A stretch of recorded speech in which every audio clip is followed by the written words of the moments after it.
اللہ کے محبوب علیہ السلام نے فرمایا حضرت عیسیٰ آئیں گے قرب قیامت میں، اور یہ ختم نبوت کی بھی دلیل ہے کہ وہ اپنی شریعت لے کر نہیں آئیں گے، حضور کی شریعت کے مطابق فتویٰ دیں گے۔ مسجد اموی کے شرقی مینار سے نیچے اتریں گے، آسمان سے نیچے اتریں گے، دو فرشتوں کے کندھوں پہ ہاتھ رکھا ہوگا، تازہ وضو کے آثار ان کے بدن سے ہویدا ہوں گے اور قطرے ٹپک رہے ہوں گے پانی کے زلفوں سے۔ فجر کی نماز کا وقت ہوگا، لوگ صفے باندھ کے انتظار میں ہوں گے، اقامت کہی جا چکی ہوگی کہ حضرت عیسیٰ آئیں گے۔ کہا جائے گا کہ آپ مصلی پہ آ جائیں، لیکن وہ حضرت امام مہدی سے کہیں گے آپ مصلی پہ آئیں، پیچھے نماز پڑھیں گے امام مہدی کے۔ میرے اور آپ کے آقا و مولا نے کہا، کروڑوں سلام ان پہ، فرمایا کہ وہ وقت کیسا ہوگا جب عیسیٰ ابن مریم آئیں گے لیکن امام تم سے ہوگا۔ تو حضرت امام مہدی کے پیچھے نماز پڑھیں گے، پھر حضور کے دین کے لیے میدان عمل میں نکلیں گے۔ اس وقت امت 3 گروہوں میں بٹ چکی ہوگی۔ احادیث آخر الزماں پڑھیے، ایک گروہ کٹ چکا ہوگا، شہید ہو چکا ہوگا، ایک گروہ فرار کا رستہ اختیار کر لے گا، منطقیں تراش لے گا، فلسفے بھگا رہا ہوگا۔ اتنی بڑی طاقت کے ساتھ لڑنا ہمارے بس کا روگ نہیں ہے، اتنے اسلحے، اتنے آلات حرب و ضرب، اتنی جدید ٹیکنالوجی ہمارے بس کا روگ نہیں مقابلہ کرنا، لہٰذا عافیت قدے میں بیٹھ جائیں گے۔ یہ دوسرا گروہ ہوگا۔ تیسرا گروہ میرے حضور نے ارشاد فرمایا کہ وہ اقصیٰ کے دروازوں پر حق کے لیے لڑ رہا ہوگا۔ حضرت امام مہدی ان کے پاس آئیں گے، ہمارے بنگلوں میں نہیں آئیں گے، ہمارے فارم ہاؤسوں میں نہیں آئیں گے، ہماری مارکیٹوں میں نہیں آئیں گے، امام مہدی ان کے پاس آئیں گے، ان کو آ کے کہیں گے بتاؤ کیا کرنا ہے۔ حضرت عیسیٰ ان کے پاس آئیں گے اور کہیں گے بتاؤ کیا کرنا ہے۔ یا تو میں بد دعا کرتا ہوں اور یہ سارے جو ہیں وہ آغوش موت میں چلے جائیں گے اور تمہیں فتح ہو جاتی ہے، اور یا پھر ہم ان کے ساتھ لڑتے ہیں، اللہ ہمیں فتح دے گا۔ حضرت عیسیٰ کے انفاس سے دجال یوں پگھلے گا جیسے نمک میں پانی پگھلتا ہے، تو وہ سب کہیں گے ہم نے تو لڑنا ہے۔ حضرت عیسیٰ کہیں گے چلو پھر، اور اللہ تعالیٰ جل شانہ مسلمانوں کو وہ قوت دے گا، اور آج جو دلیر بنے ہوئے ہیں، چونکہ 57 اسلامی ملکوں کے حکمران بھیگی ہوئی بلیاں ہیں، اس لیے وہ شیر بنے ہوئے، اور آج وہ مسلم خواتین پر شراب پھینک رہے ہیں۔ چند اسرائیلی نوجوان اکٹھے ہوتے ہیں اور کہتے ہیں فلاں علاقے میں چلو، غزہ کے فلاں علاقے کی عورتیں بڑی خوبصورت ہیں۔ یہ امت کا، یہ آج کا درد ہے، لیکن ہمارے سینے میں ٹھنڈ پڑتی ہے حضور کے ان فرامین کو پڑھ کے کہ یہ کسی پتھر کے پیچھے چھپ کے پناہ لینا چاہیں گے تو مخبر صادق آمنہ کے لال نے فرمایا وہ پتھر آواز دے کے مسلم مجاہد کو کہے گا ادھر آ، یہ ظالم میرے پیچھے چھپا ہوا ہے۔ کوئی درخت بھی ان کو پناہ نہیں دے گا سوائے الغرقت نامی ایک درخت کے، جس کے بارے میں وہ جھاڑی ہے، حضور فرمایا شجرۃ الیہود، یہ یہودیوں کا درخت ہے، یہ صرف پناہ دے گا، اس کے علاوہ کوئی ان کو پناہ بھی نہیں دے گا۔ اور سنو تمہیں ٹھنڈ پڑنی چاہیے، ہمارا اندر سلگ رہا ہے اس وقت امت کے حالات کو دیکھ کے، لیکن خزاں کے بعد کا موسم بہار ہوتا ہے، انشاءاللہ وہ وقت آنے والا ہے، اور یہ حضور کا فرمان اور صحیح حدیث ہے۔ اللہ کے محبوب نے ارشاد فرمایا پتھر اور گارے سے اور اینٹ اور جو ہے وہ مٹی سے بنا ہوا کوئی گھر، اون اور چمڑے کا بنا ہوا کوئی خیمہ پھر ایسا نہیں رہے گا جہاں کلمۃ الاسلام داخل نہیں ہوگا۔ گویا شرق سے غرب تک، شمال سے جنوب تک، کائنات کی ایک ایک چھت پہ جھنڈا میرے حضور کے نام کا جھول رہا ہوگا۔ اللہ کا وعدہ ہو والذی ارسل رسولہ بالہدی ودین الحق لیظہرہ علی الدین کلہ، اللہ نے وعدہ کیا کہ دین اسلام کو میں غالب کر کے رہوں گا، رسول کو بھیجا اس لیے ہے، اور وہ زمانہ، وہ وقت دیکھے گا 40 سال تک خلافت علی منہاج النبوہ قائم رہے گی، حتیٰ کہ بکری گھاٹ کے اوپر پانی پی رہی ہوگی تو شیر آئے گا تو ایک کونے میں پانی پی کے چلا جائے گا، اس کو ہمت نہیں ہوگی کہ بکری کو آنکھ اٹھا کے دیکھے کہ مسلمانوں کا خلیفہ بیٹھا ہوا ہے۔ 40 سال تک یہ امن قائم رہے گا اور پوری دنیا کے اوپر جھنڈے میرے حضور کے جھولتے رہیں گے، اور یہ وقت آنا ہے۔ میں نے اور آپ نے اپنی نسلوں کو بتا کے جانا ہے دجال کے بارے میں۔ صحابہ دجال کے بارے میں اپنی نسلوں کو یوں سکھاتے تھے جیسے قرآن کی آیتیں سکھائی جاتی ہیں۔ صحابہ کہتے ہیں حضور نے ہمیں دجال کے بارے بتایا، اور تھوڑے فاصلے پر کھجور کا ایک جھنڈ تھا اور حضور بیان کر رہے تھے، اور اس طرح حضور نے کہا کہ بس وہ بہت جلد آنے والا ہے، تو ہمیں لگا کہ اس جھنڈ کے پیچھے ہوگا کہیں، ابھی نکل کے آ جائے گا۔ اس قدر صحابہ کو بتایا کہ بہت جلد دجال ظہور پذیر ہونے والا ہے، اور آج تو دجالی فتنے پوری طرح سے محو نفوذ ہیں، اور گلی گلی دجال اپنی تمام تر توانائی کے ساتھ مسلمانوں کو جو ہے وہ کیپچر کر رہا ہے۔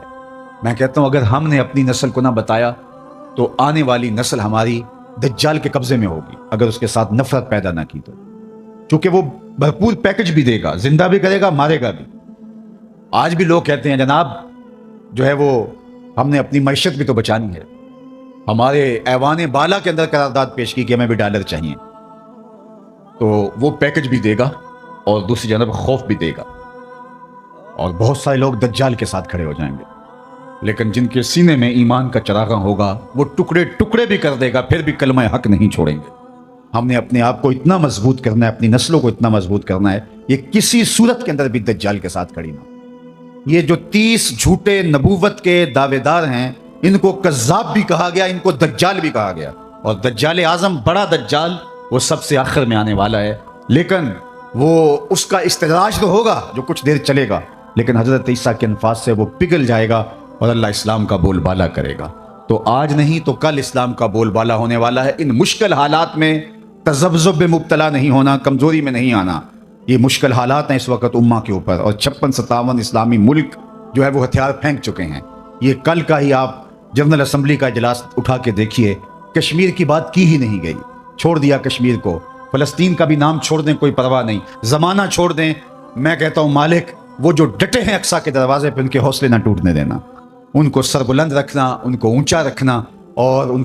ان کے پیغام کا ابلاغ دنیا کے اوپر ہوگا، اور انشاءاللہ وہ وقت آنے والا ہے کہ پوری دنیا کے اوپر اسلام کا غلبہ ہوگا۔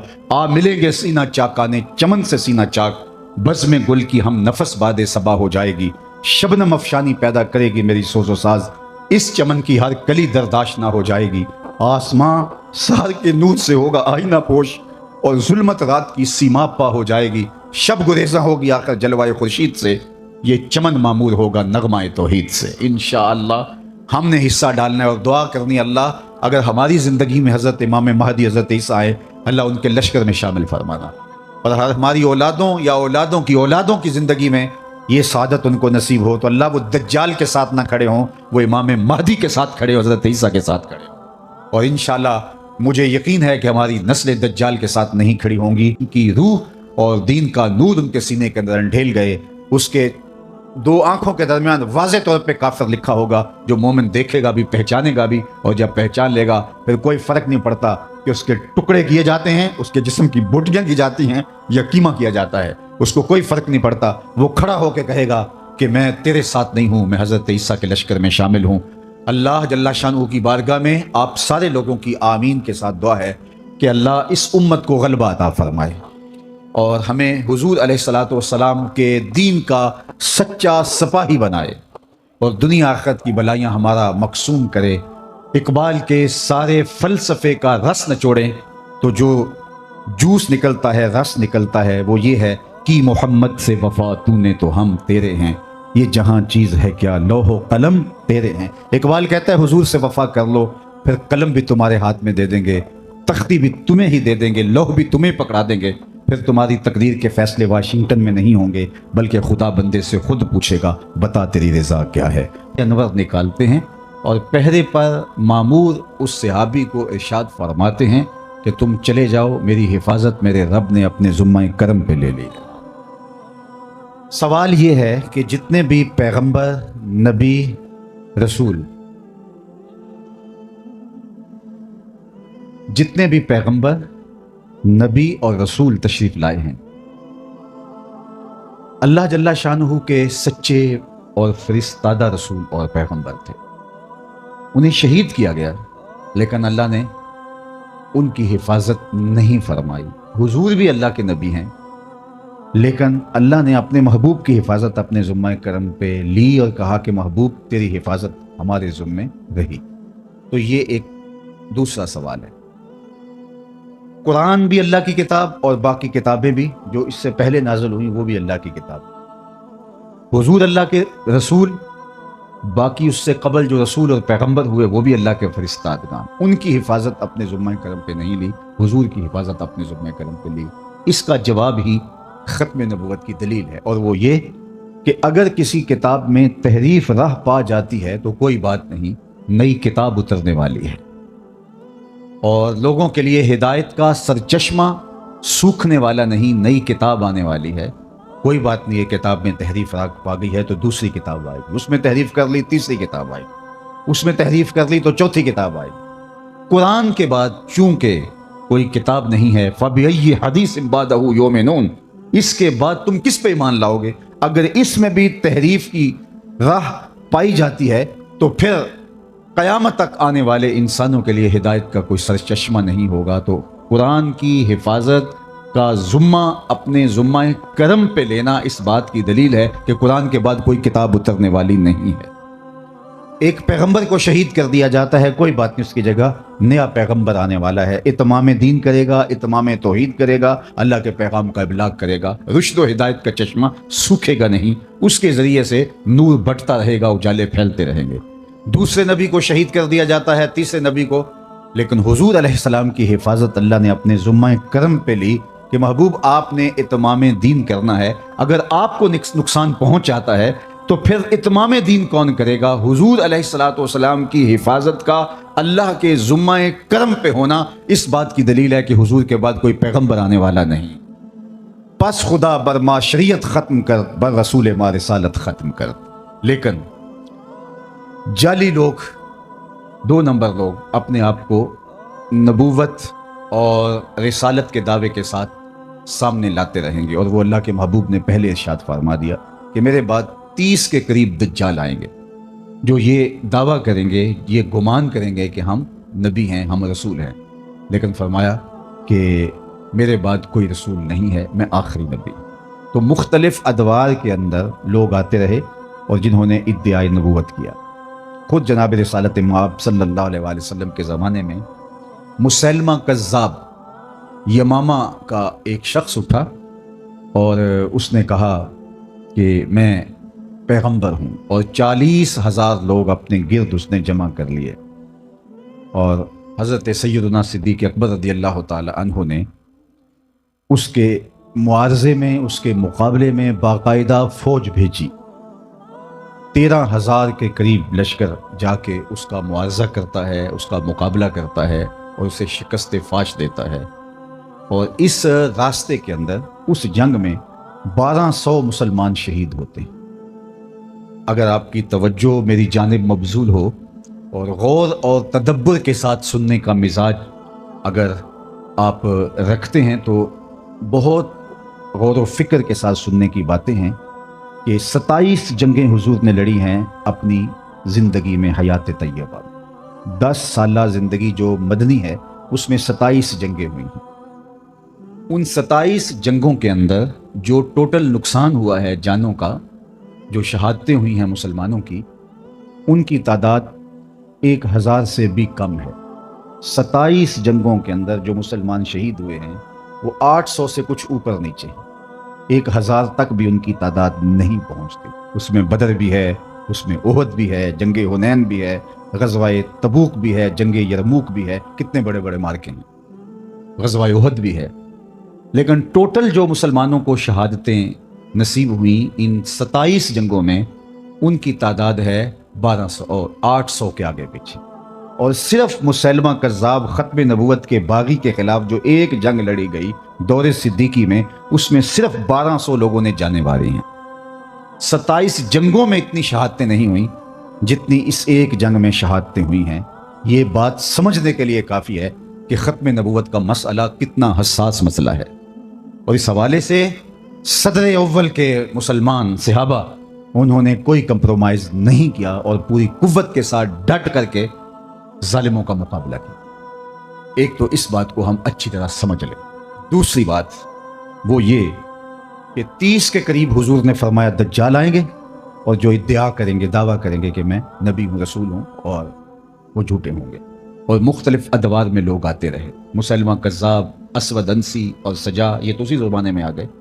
باقی اس کے بعد آج تک مختلف زمانوں میں مختلف لوگ آتے رہے۔ لیکن جب وہ لوگ جنہوں نے نبوت کا دعویٰ کیا اپنے منطقی انجام کو پہنچے تو ان کی جو جماعت ان کے ساتھ شامل ہوئی، جو لوگ شامل ہوئے، ان کی جھوٹی امت بنی جو، تو وہ بھی ان کے ساتھ اپنے منطقی انجام کو پہنچ گئے۔ آج آپ دنیا بھر میں ڈھونڈیں گے تو اسود انسی کا ماننے والا کوئی موجود نہیں ہوگا۔ آپ دنیا بھر میں تلاش کریں گے، سجا نامی اس خاتون کا کوئی ماننے والا نہیں ہوگا۔ آپ کو مسلمہ کذاب کا ماننے والا نہیں ملے گا، متنبی کوئی بھی ہو اس کا ماننے والا آپ کو نہیں ملے گا۔ لیکن کیا وجہ ہے کہ جب وہ ہمارے پنجابی میں کہتے ہیں کہ جدھر گئیاں بیڑیاں ادھر گئے ملا، جب وہ جھوٹے مدعیان نبوت اپنے منطقی انجام کو پہنچ گئے تو ان کے ماننے والے بھی ساتھی ان کے ختم ہو گئے، چند سالوں کے اندر ان کا وجود مٹ گیا۔ لیکن کیا وجہ ہے کہ دو لوگ ایسے ہیں کہ جن کو مرے ہوئے 100 سال سے زیادہ عرصہ بیت گیا ہے اور ان کے ماننے والے آج بھی دنیا کے اوپر موجود ہیں۔ ایک قادیان کا دجال مسلمہ پنجاب مرزا قادیانی، اور دوسرا بہاء اللہ جو ایران میں مدعی نبوت تھا، اس کے ماننے والے بھی پوری دنیا کے اوپر موجود ہیں، اور اس مسلمہ پنجاب کے ماننے والے بھی پوری دنیا کے اوپر موجود ہیں۔ جبکہ ماضی کی صدیوں کی تاریخ یہ ہے، گزشتہ 13 صدیوں کی تاریخ یہ ہے کہ جس نے نبوت کا دعویٰ کیا، جب وہ اپنے منطقی انجام کو پہنچا، اس کے جھوٹے ماننے والے بھی اپنے انجام کو پہنچ گئے اور ختم ہو گئے۔ لیکن ان دو لوگوں کے ماننے والے آج بھی دنیا کے اوپر موجود ہیں، تو یہ ایک سوالیہ نشان ہے، اور اس کو غور و تدبر کے ساتھ ہمیں سمجھنا پڑے گا کہ ایسا کیوں ہے۔ تو صاحبو، آپ پوری توجہ کے ساتھ اس مسئلے پر غور و فکر کیجئے کہ ایسا کیوں ہے۔ جب فکر کو مہمیز دیں گے تو آپ کو سمجھ آ جائے گی کہ باقی لوگ جو کھڑے ہوئے وہ از خود کھڑے ہوئے تھے، اور جب وہ اپنے منطقی انجام کو پہنچے ان کے ماننے والے بھی ختم ہو گئے۔ لیکن یہ جو دو لوگ تھے جنہوں نے نبوت کا دعویٰ کیا، یہ خود نہیں کھڑے ہوئے تھے، ان کو کھڑا کیا گیا تھا۔ جب نو آبادیاتی نظم سکڑنے لگا تھا تو اپنی گرتی ہوئی حکومت کو بچانے کے لیے عالمی دسیسہ کاروں نے مسلمانوں کو تقسیم کرنے کے لیے اور مسلمانوں سے جذبہ جہاد ختم کرنے کے لیے اور حج کی مرکزیت کو توڑنے کے لیے ان دو لوگوں کو کھڑا کیا تھا۔ اس کو ٹاسک دیا جہاد ختم کرنے کا مرزا قادیانی کو، اور بہاء اللہ کو جو ٹاسک دیا وہ تھا حج کے اجتماع کو متاثر کرنے کا، اور اس نے ایک ماڈل تیار کر لیا اور جگہ جگہ تیار کر کے رکھوائے، اتنی دور حج کرنے کے لیے جاتے ہو یہیں گھوم لو۔ اور یہ خود کہتا ہے کہ میں نے جہاد کی ممانعت پر، ترک پر اتنا لکھا ہے کہ اگر اس کو جمع کرنا ممکن ہو تو 50 الماریاں کتابوں سے، پمفلٹوں سے بھر جائیں جو میں نے جہاد کے خلاف لکھا ہے اور اطراف و اکناف عالم میں پھیلایا ہے۔ تو اس کو ٹاسک دیا گیا تھا کہ مسلمان کے سینے سے جہاد کو ختم کیا جائے، چونکہ انگریز نے حکومت چھینی تھی مسلمانوں سے۔ ہندو تو پہلے بھی غلام تھے، اب وہ ان کے غلام ہو گئے، انہیں ہندوؤں سے ڈر نہیں تھا، انہیں ڈر تھا مسلمانوں سے۔ فروغ یاد میں خاکی سے انجم سہمے جاتے ہیں کہ یہ ٹوٹا ہوا تارا مہے کامل نہ بن جائے۔ اس لیے وہ قوت جسے جہاد کہتے ہیں، اس کو ختم کرنے کے لیے مرزا غلام احمد قادیانی کو کھڑا کیا گیا، اور اس کی جتنی بھی تحریرات ہیں آپ پڑھ کے دیکھیں تو اس میں اس نے جہاد کے خلاف بات کی ہے کہ یہ نہیں ہونا چاہیے، یہ قلم کا زمانہ ہے، جہاد کا زمانہ نہیں ہے۔ اگرچہ امت مسلمہ نے اس کو مسترد کر دیا اور وہ بدترین موت مر گیا، لیکن چونکہ جنہوں نے کھڑا کیا تھا وہ تو آج بھی ان کی سرپرستی کر رہے ہیں، لہٰذا ان کے ماننے والے آج بھی موجود ہیں۔ اس دور کے اشرافیہ نے مانا تھا، کیونکہ تاج برطانیہ کے زیر سایہ یہ پودا کاشت کیا گیا تھا اور ان لوگوں کو اس کے سائے میں لا کے بٹھایا گیا تھا، تو اس دور کے اشرافیہ نے مانا تھا اور اس کو اپنا معاذ اللہ پیغمبر کہا تھا، اور آج بھی مغرب دھڑا دھڑ ان کو ویزے دیتا ہے، جبکہ آج ان ممالک کا ویزا لینا کار دارت، لیکن ان کو 1 سیکنڈ میں ویزا مل جاتا ہے، اور وہ اس لیے کہ ان کے سرپرست جو ہے وہ ان کو جو ہے وہ راستہ دیتے ہیں اور ان کو حفاظتوں کا حصار دیتے ہیں اور ان کو تکریم دیتے ہیں۔ اس لیے آج بھی پاکستان کے اندر 1 سال میں محتاط اندازے کے مطابق 10,000 لوگ 1 سال میں بیرون ملک جانے کے لیے اپنے آپ کو مرزائی لکھ رہے ہیں، اور مرزائی لکھنے کا مطلب مرزائی ہو جانا ہے۔ اگر کوئی شخص کہتا ہے کہ چلو کوئی بات نہیں، میں اوپر سے لکھ رہا ہوں، شریعت کے حکام ظاہر پہ ہوتے ہیں، وہ مرزائی ہو جاتا ہے۔ اور ہمارے قریب ایک واقعہ ہوا کہ ایک شخص نے بیرون ملک جانے کے لیے کاغذ بھرے اور اس کے اوپر مرزائی لکھا، لیکن ابھی جا نہیں سکا تھا، وہ بدبخت کہ موت کی گھاٹ اتر گیا، اور اللہ کی گرفت میں آ گیا تو اس کے خاندان والوں نے کہا کہ چونکہ یہ تو ایک طریقہ تھا باہر جانے کا، اسے مسلمانوں کے قبرستان میں دفن کر دیا گیا، لیکن پھر بعد میں مسلمانوں کے احتجاج کی وجہ سے اس کو اکھاڑ کر کے مسلمانوں کے قبرستان سے نکالا۔ تو یہ بات ذہن میں رکھیے گا کہ یہ خود کاشتہ پودا نہیں ہے، بلکہ یہ یہودیت کا کاشت کیا ہوا پودا ہے۔ اس لیے علامہ اقبال نے کہا تھا کہ مرزائیت یہودیت کا چربہ ہے، اور کسی نے کہا تھا کہ یہ اسلام کے بھی دشمن ہیں اور پاکستان کے بھی دشمن، اور انہوں نے ہمیشہ اسلام کو نقصان پہنچایا، اور انہوں نے ہمیشہ پاکستان کو نقصان پہنچایا۔ لیکن دنیا کی تاریخ کا یہ انوکھا باب ہے کہ پاکستان کی نیشنل اسمبلی میں ان کو قانوناً پاکستان کے آئین اور دستور کے مطابق کافر ڈکلیئر کیا گیا، لہٰذا انہوں نے اس کو مانا نہیں، تسلیم نہیں کیا، اور در بدری کی ٹھوکریں کھا رہے ہیں اور ذلیل و رسوا ہو رہے ہیں۔ لیکن یہ قانون باقی رہے گا، آئے دن چھیڑ چھاڑ کی جاتی ہے اور یہ کوشش کی جاتی ہے، اور لوگوں کے دل میں ان کا جو ہے وہ ان کو مظلوم بنا کے پیش کیا جاتا ہے کہ یہ بھی تو اس ملک کے باسی ہیں، ان کو بھی حق ہونا چاہیے، اور یہ حکومت فیصلہ واپس لے لے کسی طرح سے، یا اس کے اندر کوئی ترمیم کر لی جائے۔ لیکن میں کہتا ہوں کہ آسمان تو پھٹ سکتا ہے، زمین کے ٹکڑے تو ہو سکتے ہیں، چاند بے نور ہو سکتا ہے، سورج بے نور ہو سکتا ہے، لیکن مرزائی کل بھی کافر تھے، مرزائی آج بھی کافر ہیں، اور مرزائی کل بھی کافر رہے۔ مرزائی کبھی بھی جو ہے وہ اس دائرے سے نہیں نکل سکتے، چونکہ جو حضور کے ختم نبوت کا منکر ہے وہ کافر ہے۔ دوسری بات آپ کی توجہ چاہوں گا، اللہ آپ کے جذبوں کو سلامت رکھے، لیکن میں چاہوں گا کہ زیادہ سے زیادہ آپ اس مسئلے کو سننے کی کوشش کریں۔ نعروں کا ذوق آخر میں، بعد میں، یا اس سے پہلے بھی میرا خیال آپ پورا کر چکے ہوں گے، بس میری گفتگو کی طرف آپ کی توجہ رہے۔ تو یہ جہاد کے خلاف ایک عملی تحریک تھی، اور اس کی سرپرستی ان لوگوں نے کی جن کو جہاد سے خطرہ تھا، اور یہ وہی لوگ تھے جنہوں نے مسلمانوں سے حکومت چھینی تھی۔ پاکستان بننے کے بعد بھی انہوں نے